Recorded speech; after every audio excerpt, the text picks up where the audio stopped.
Welcome to another episode of the Balancing Hormones Naturally podcast, where we offer actions and steps you can take today to start balancing your hormones naturally. This is your podcast host, Leah Brueggemann. I am a functional diagnostic nutritional practitioner. I am honored and excited to be your guide on your journey to better understanding your hormonal health and how it affects your everyday life.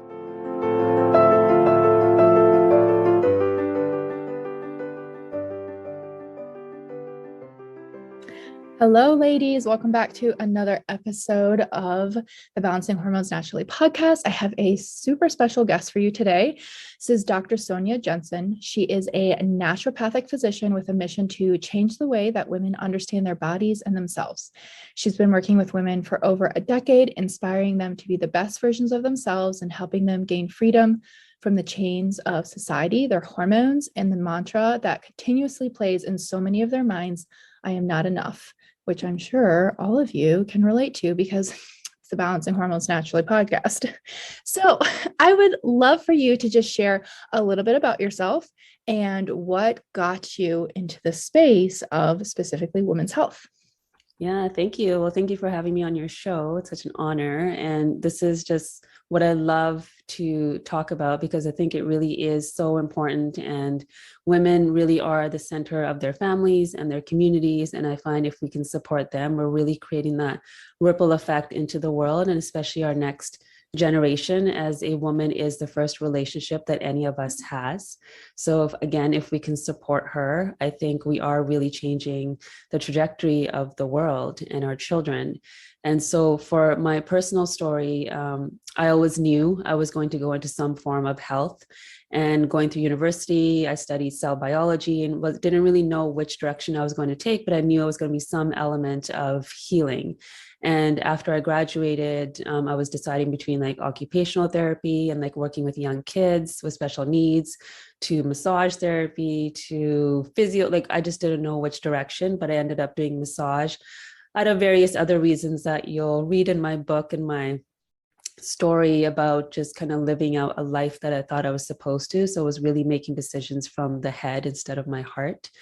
And after about a year of that, I was calling a number and accidentally called the naturopathic school and started asking questions. And I'm like, well, what is naturopathic medicine? What is this all about? And as the woman started speaking to me and telling me what they can do and their scope of practice, I started to realize, well, this is kind of how I grew up with my background in, my parents being from India and my grandparents, and using Ayurvedic medicine and how we eat and how we live. And so it really intrigued me. And within 2 weeks, I had transferred over to this new school now. And then that's kind of where my journey started, and really observing myself and the changes that occurred in my body and my mind and just how I relate to myself. I went through a divorce in my last year at that time, which really shook everything up in my life, including my relationship with my family and community. And, went away for a couple of years to Southeast Asia and then came back and started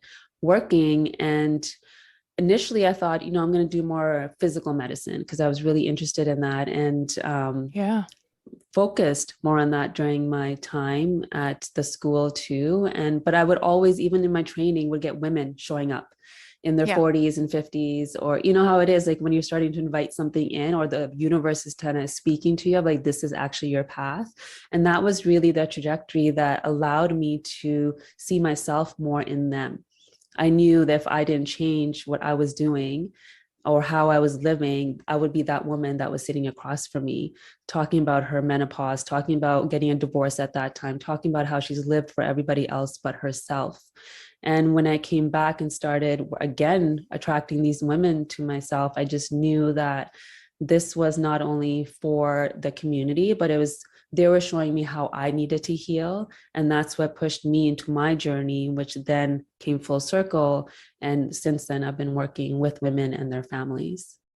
Yeah, I think so many women, you're the mothers, the healers, and you give. Mm-hmm. And sometimes I think we do get like a very twisted mindset sometimes of what self-care is, like oh, Yeah. I don't have time to like take a bubble bath. And it's like self-care is not bubble baths. Like Yeah. self-care is, eating nourishing food and, Hmm. taking time in quiet and walking outside, like self-care is like making sure that you can show up so importantly. So I love that Yeah.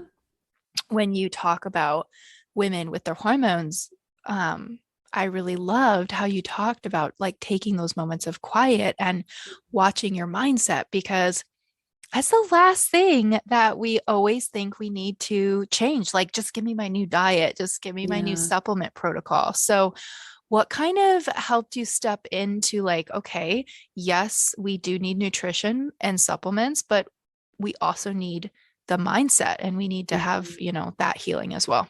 Yeah, great question. A lot of it was my own story and my own journey of having PCOS when I was younger and a Yes. swollen uterus and not really knowing where this was actually coming from. And yes, I changed my diet, I did all the things, but really the symptoms and how I related to myself and my sexuality and my all of those things just was not being looked at the way it needed to be, and it just wasn't being healed. I still had the heavy periods. I still had these challenges where I couldn't even leave my home during those times, and my whole schedule would be wrapped around those days. And so when I started to really investigate, like, where is this actually coming from, and stepping more and more into just self-discovery. And that journey of mine started when I was very young, that self-discovery, but I still hadn't put those pieces together until it really clicked that I had this big T trauma when I was 8 years old that then changed how I saw the world and the trust that I had in the world, which then changed how I transitioned in puberty and saw myself, which then changed the choices I was making in my 20s, drinking, not eating well, staying up late, all the different habits that were created for me to just get through the day. And then as I started unraveling that and realizing that story that I've been holding and that identity that I've been holding for so long was really changing my physiology and how my body was responding. So the more I started to listen and started to understand that the months that I experienced PMS, there's something that my body's trying to tell me. If I'm bleeding a lot, there's something that my body is holding on to that is trying to let go of that I haven't yet uncovered. So as I started doing my own work and changing all of that for myself, I started to do the same with my patients and started to see, women, yes, they're doing the right things. They're eating the right way, they're taking all the supplements, and yet they're still not receiving the results that they could get until they start unraveling those stories, and still they start looking at not just the big T traumas, but the micro ones that created our masks that we wear, the roles that we step into, the identities that we carry that we think we have to, and not realizing that that's literally changing how your body is reacting. Like, it could be a moment where we're having a conversation with our partner and we get triggered. It could be a smell. It could be watching somebody cook and it reminds us of our childhood, of a moment that there was an experience that didn't feel safe, or our parents were fighting, or whatever it was, and immediately the body goes into this fight, flight, fright, freeze or please kind Yeah. of state. And so once I understood that really deeply, I was able to teach that and then allow women to go through these processes to uncover it. So then all of a sudden, their whole relationship to their body started to change.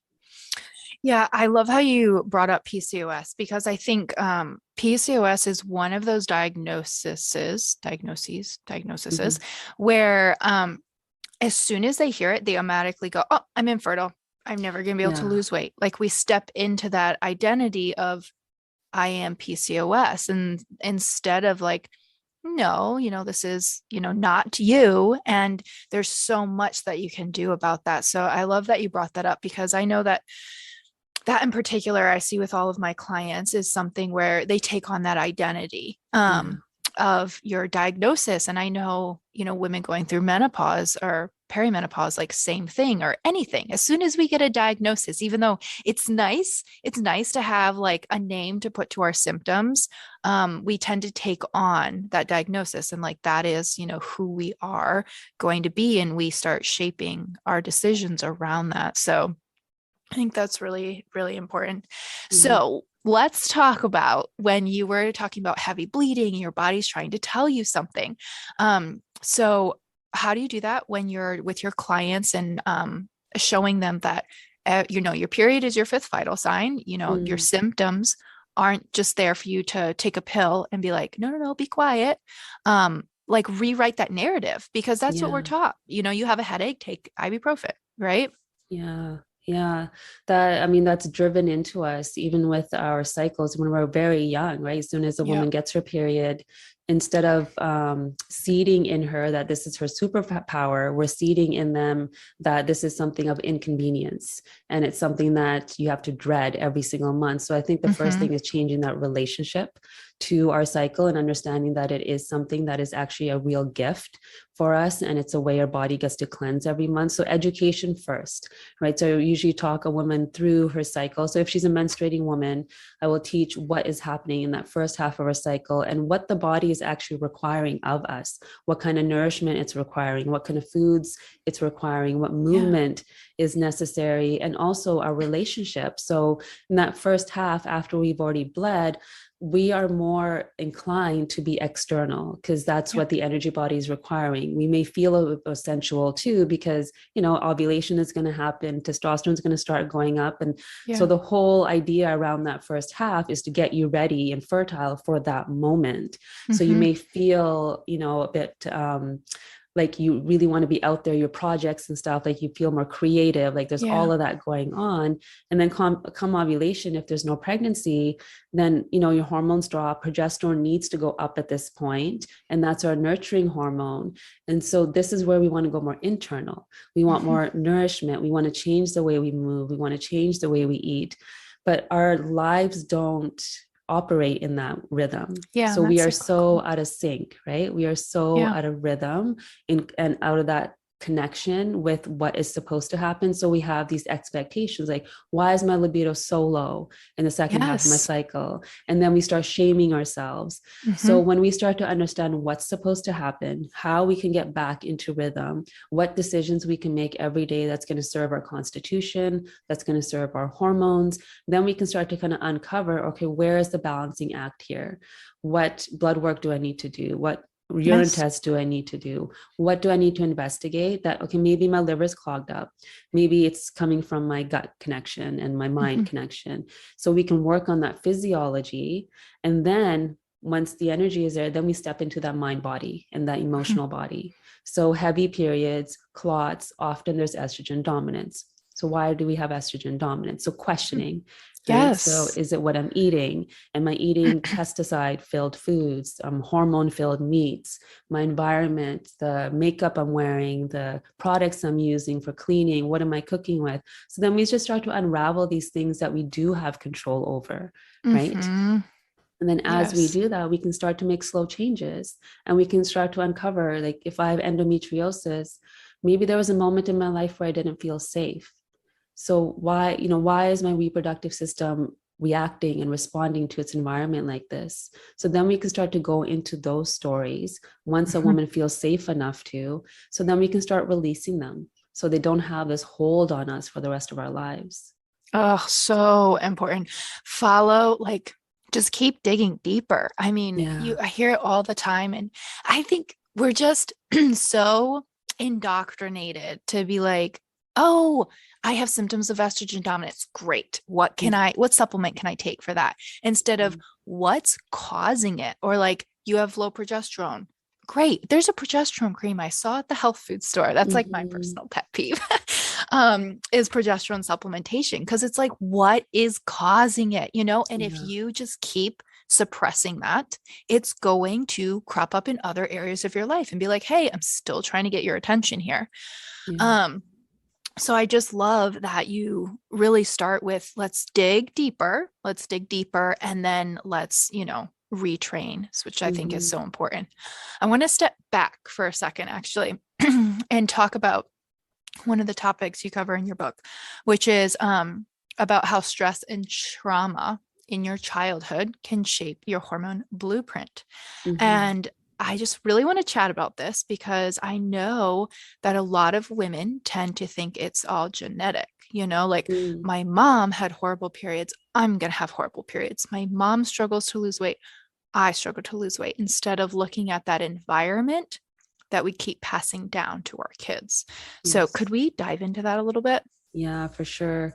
Yeah, even when we look at things like breast cancer, 9 out of 10 are environmental, 1 out of 10 is genetic, right? So that in itself can Yes. give us some perspective that really our environment does dictate how we're going to perform and how we're going to thrive or not thrive. And Yes. so when we're in our mother's womb, and even beyond that, when your mother is in her mother's womb, you're already being developed in her ovaries, Mhm. right? So that's how far back it goes, and even So further, cool. really Yeah. energetically. Yeah. So now here you are carrying the stories of the women that have come before you already when you're in the womb. So when we're in the womb, we are noticing, we are getting hormones from our mother, Mhm. according to her environment, her stresses, what she's eating, all the various things. We're Yeah. listening to the environment so that we can change our phenotype and how we are going to represent ourselves so we can fit into the tribe that we're stepping into. Because if we don't fit in, we are then shunned out and then we don't survive. Mhm. So that's step one. And then we're born into this environment. And depending on, mom and dad's habits, environment themselves, eating, yes, all of that's going to influence our foundation, our microbiome, and all the various things. But really, it's in our observation because we're sponges from like 0 to 7. Everything's going into our subconscious brain, Yeah. telling us that this is fact. This is how you deal with life. When there's a challenge, this is how you react. So we're taking all of that in, learning how to react, reading people's facial expressions when we Mhm. say maybe we're speaking really loudly and we're being ourselves and, just trying to be free. And then we get a disappointed look from a caretaker. It teaches us that, oh, using my voice is not safe. I just disappointed somebody. I should tone that down. So we Mhm. start to learn these characteristics at a very, very young age, which then changes what we're going to do. It's going to change the choices that we're going to make with what we eat according to our environment, how we're going to speak according to our environment, just Mhm. how we're going to live. And as we do that, so if there's been stress in those beginning years, that first surge of DHEA that we get, which is the hormone that's like a precursor to estrogen and testosterone, will be depleted. So we won't actually be stepping into life with this full functioning adrenal gland and ovaries that are Yeah. going to give us all the hormones that we need. There's been studies done on Holocaust survivors where most of their children were born with adrenal insufficiency because of the stress that they had to Mhm. deal with. So it kind of Yeah. tells you that it's not necessarily the actual genetics and DNA, it's what's getting turned on because of the environment that you're in. And then that's going to dictate your foundation, which is then going to dictate your belief about yourself, which then Mhm. dictates your personality and your actions, and then your physiology. Yeah, it all comes together. And okay, well, I just want to go back to pregnancy for a second. Yeah. So, at that the concept that, like, when your mom is like in the womb, she already has like all of her eggs, so like your grandmother also carried you. It Yeah. just blows my mind. But all the times I hear from moms, actually, as soon as they get pregnant, we get this overwhelming sense of wanting to take care of your baby. And they're like, oh, I need to Mm-hmm. clean up my diet. I need to do all this stuff. And I'm like, yes, I agree. We should do that. But it's actually before you're even pregnant is when your nutrient and mineral levels are determining, those genes like being turned on or off. And so I think it's Yeah. so important. Um, Yeah. like, yes, men, like, you donate your sperm, so yes, take care of your health. But women, like, you do so much. Like, your baby is the one that takes on your gut microbiome, so taking Mm-hmm. care of your health is so important, not just when you're pregnant, but it like is impacting that baby. Yeah. The thing I think is like mind blowing is the tests that they've done on umbilical cords and already Yes. seen like how many toxins and pesticides and like endocrine disruptors that are in the umbilical cord. Because typically moms are like, I got the safe ingredients for my kiddos and everything, and it's like, no, it starts before then. It starts like Yeah. before you even get pregnant, like impacts so much. It's just Mm-hmm. crazy to me. So I Mm-hmm. really as a mom, I know like you want to do anything for your kids. And it's Mhm. like the best things that you can do is take care of your health because Yes. you're passing that on, you're sharing that. Yeah, Um, yeah. Even your ability to respond to life is being passed down, right? So your mental health, your emotional health, your physical yeah. health have to come first because they're watching. So even when they Yes. come out, they are watching and learning. And so if we want the best for them, we really have to think about what's best for us. So Hmm. that, healthy mom equals healthy kids. Happy wife equals happy life. I think many men have already understood that piece. Yeah. And it really is so important to have that self-care piece, but many women will feel like it's selfish when really it's the Hmm. best thing that you can do for the world is to take care of yourself. Yeah, because you're passing on so much. So Yeah. where do you think that starts? Because like Mm. I think that it starts with education because Mm-hmm. most of the time, um, I truly think that they just don't know that there Mm-hmm. is another way. Their daughter gets her period and she has really heavy bleeding. You go to the OBGYN, they're like, I got a solution for that. That's Let's right. put you on It's the birth magic control. pill. Yeah. Mm-hmm. So where do you think it starts, like making that Yeah. change? Yeah, it's what you said. It really is education and changing our relationship to our womb and to our periods and to our hormones and really Yes. accepting of that, accepting the process of aging, accepting ourselves. So it really does come down to doing our own work so we can pass that Yes. down to the next generation. A good friend of mine, her young girl had her period for the first time just a few months ago, and she's only 9. And so I made it a point to make time to call her to talk to her about it and how it really is her superpower and how proud Yes. I am of her and how amazing it is that she gets to step into womanhood now and like what are her dreams, like really just embedding this superpower piece inside of young women I think is so Yeah. important and so empowering because everything around them is taking their power away.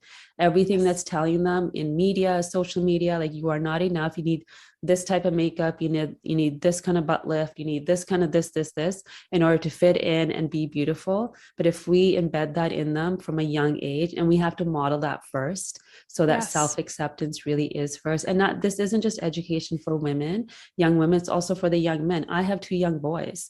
I am Hmm. constantly educating them about my body and what I am moving through throughout my cycle and what happens and stuff. And then we talk about theirs and so that they are also informed because if they go out and have relationships, they're coming from a different perspective of allowing and creating Hmm. space for their women, if they choose to be with women, to be able to do that.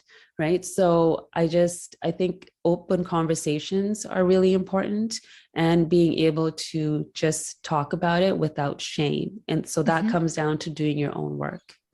Yeah, definitely talking about it because Mhm. when I first started talking about periods, like when I started, everything started with fibroadenomas, which I had to Mm. Google what those were. And I didn't know anybody with fibroadenomas. I didn't know anybody with painful periods or Yeah. crazy periods because my sister and my mom didn't have that. So I Right. was just like, I'm the one with like cycle periods. So something is wrong with me because Mm. my mom had like regular cycles to the dot. Mm.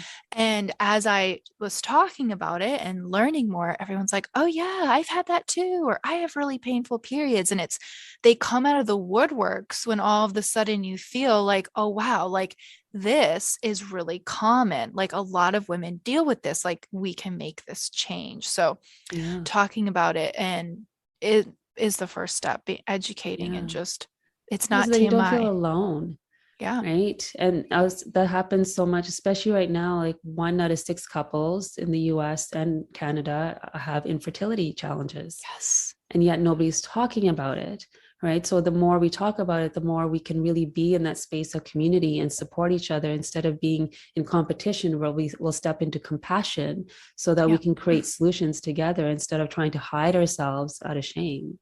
Yeah. We're stronger as a community. Mm-hmm. I love that you did that with your friend's daughter getting her Mm. period. I don't have any girls yet. I just Yeah. have a boy. um, and he's always on my client calls and stuff because Mm-hmm. he's just 2. And I'm like, you know what? You are going to know more about periods than any other guy out there, honey. Yeah, yeah. um, It's good for the relationships. And yeah. so I also think just relationships with couples too, if your counterpart knows and understands your cycle, if they understand, your libido will go down in the second half. Yes. Or during your period, these are the things that you require. You want more quiet space, you want more time to yourself, you need different kind of self-care practices. They will get it. My boys know when I get my period that's me time. And so I go off on walks on my own, or I'll do other things, and they understand that this is what mom needs in order to just feel grounded. So then there's just better communication and better support if you're able to communicate. Yeah. And making it a beautiful practice instead of like, oh my gosh, I get so annoyed when people are like, oh, are you just PMSing? I'll come back in a week and ask you that question. Or, oh, it's your shark week. And I'm like, making everything about your periods and your cycle, which is your superpower, such a negative connotation, which is frustrating when, if you really tap into that, it is your superpower. I mean, it can make you better at, all of the things you're doing. Okay. So let's talk just a little bit about some solutions specifically in maybe not so much dietary, because I know they get a lot of that, but more like self-awareness for when it comes to balancing your hormones. Like, what does that look like? If you're like, okay, I know my hormones are screwed up, so where do I start with that? Yeah.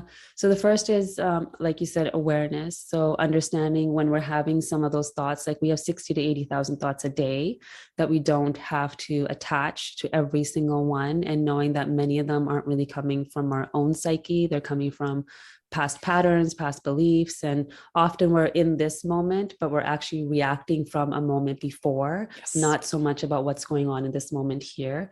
So when we're under stress, when we are triggered, which, unfortunately, many of us are in that space 98% of the time of our day instead of just 2%. So many of us are sitting in that sympathetic nervous system, in that overdrive, more than we are in our parasympathetic, which is our rest and digest. So when we're sitting there, we're releasing cortisol, we're releasing adrenaline, and then we're depleting progesterone, estrogen, testosterone, all the hormones that help us thrive. So if we can recognize, say, our partner says something, or we're in traffic, or we read or see something, all of a sudden, there's this bodily reaction happening. The thing that I like to seed for women is to pause. So I have these pause moments in my book. So in that pause, what we're trying to do is create space between that stimulus or that trigger and your response. We have like a microsecond where we get to choose. So if we don't pause there, what's going to happen is your limbic system and your amygdala are going to take over. So that's your emotional body. It's going to gather information from your hippocampus, where your memory is stored, tell your hypothalamus and your pituitary gland to, again, secrete those survival hormones just to help you survive that moment. That is not what we want unless you're in true danger. Then yes, that is the cycle that we want. But often we're not in actual danger. We're sitting at our desk, just having a thought about something. So if we can pause and ask ourselves a question, so that question can be, where is this coming from? Who does this belong to? Is this choice I'm making going to nourish me and get the end result that I want? Is it going to get me connection or get me more disconnected? Once we start to ask a question, we are no longer caught up in the moment. We are now the observer of the moment. So once we're the observer, we can then decide what the next step is that's actually going to nourish us and feed us rather than deplete us energetically. And the more we start to practice that, the greater that gap becomes between the trigger and the response. So when life is happening, because stress is going to happen all the time, right? It's just a part of life. Stress is part of life, and it's a good part of life because it teaches us so much about ourselves. But if we can learn to respond, we are no longer chained by that stress, but instead we are ruling our world now. Now we get to command what's happening next, because we are in control of those thought processes and that understanding of ourselves. And it's not going to be perfect every time, but you're going to have more and more awareness that that's happening. So then what happens is your other hormones are like, hey, she's actually listening. Okay, I can actually show up for her a little bit more. My progesterone may just start going up because now it's not getting converted into cortisol constantly. So now, the PMS might change, or the relationship to the PMS might change. And it's not hindering you from living life anymore. Yeah. Oh, I love that. It's just such a simple thing that we can start Mm, doing, and it's free. You know, yes. we always talk about how expensive Hmm. healthcare is, but this is Yeah. free. This is rewiring your brain. Hmm. And I just want to stress for everybody that you can take all the right supplements and you can eat all the right food. But if you do not manage your stress, like you're going to be spinning in circles because, Yeah, like, your body's going to be constantly trying to save you instead of, making happy hormones like that's reproductive right. hormones. Um, I get this all the time from students, actually. They're like, my life is just stressful. I'm Mm, like, everybody's life is stressful. yeah, It's about like rewiring that nervous system. So, what are some of your favorite ways of doing that? Because yeah. I have to say, my like top notch, top of the line is EFT tapping. Like, I just Yeah. literally like feel the anxiousness leave my body. But what is Yeah. yours? Yeah, no, tapping's amazing. So I have non-negotiables that I do in my day. And for me, it's movement. So I'm Okay. somebody that can stay in my mind a lot. And so in order for me to feel grounded, I need to step into my body. So yoga has been essential for me. Even HIIT workouts, things like that. So when I try to meet the stress, the energy of the stress with that Mhm. movement, because what that does, it tires me out in a way that gives my nervous system this opportunity to actually relax. And that's Yeah. kind of what yoga is. Like real yoga is happening in Shavasana when you're laying down. That's where the integration is happening. What you're doing before is getting your body ready to integrate. So for me, yoga and meditation have been huge, and connecting with nature. So we were Mhm. talking about, our periods being our superpower. Like we are so connected to nature as women, and especially the moon. So looking Yes. outside, making sure we're going outside every single day, those simple acts just take us out of our mind and into our hearts. So for me, Mhm. that's huge. Another kind of quirky one that I have for myself, I've always been a dancer. So I will, if Yeah. I'm stepping into, say, doing a podcast or something feels really stressful and really hard, I will put on a Bollywood song and I will belt it out as Yes. loud as I can and dance to it and just get that moment out. Because then what it teaches my body is that every moment is temporary and I can shift my state Yep. when I choose. I can be in Mhm. a state of pain and then I can step into joy. So the more I really get intimate with my emotions and start talking to them and understanding, okay, what is this about? How can I shift it? Not to avoid it, because there's a lot of Yeah. bypassing that happens with our Yes. shadow emotions, but to like really step into it and then being able to change my state. So then I can actually step into action that's going to help me resolve the stress in that moment.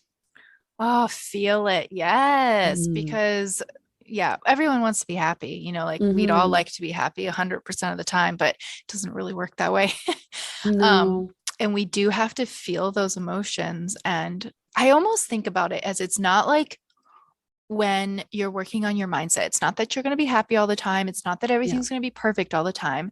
It's you retrain your nervous system how to react. So, like, even though the situation is stressful, my body internally knows that it's Yes. safe. Yes. Like we aren't Yeah. running from a bear, even though, Yeah. this situation is stressful Yeah. It because, just creates clarity mhm, and trust, right? yes, Trust within yourself. it always comes back. Um, it always comes back to the adrenals, like your Mm. stress and all of that stuff. So, okay. So, how can people work with you? Like if they're like, Mm-hmm. "Hey, I want to do some more of this." I know that your book has recently come out Mm-hmm. December, I believe. December 7th. Yeah. And so we will put that in the link in the show notes because everyone should educate themselves there as well. But how can they work with you or contact you, all that good stuff? Yeah, so my website's drsonyajensen.com, and that's also my Instagram and Facebook handles as well. Super easy. Yeah. Well, thank you so much for coming on. It was Oh, you're a welcome. pleasure to talk with you. Thank you.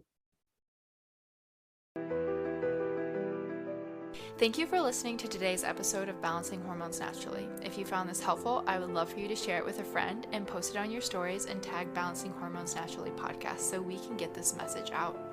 You can find me on Instagram at Leah_BRUEG, and I would absolutely love to hear from you.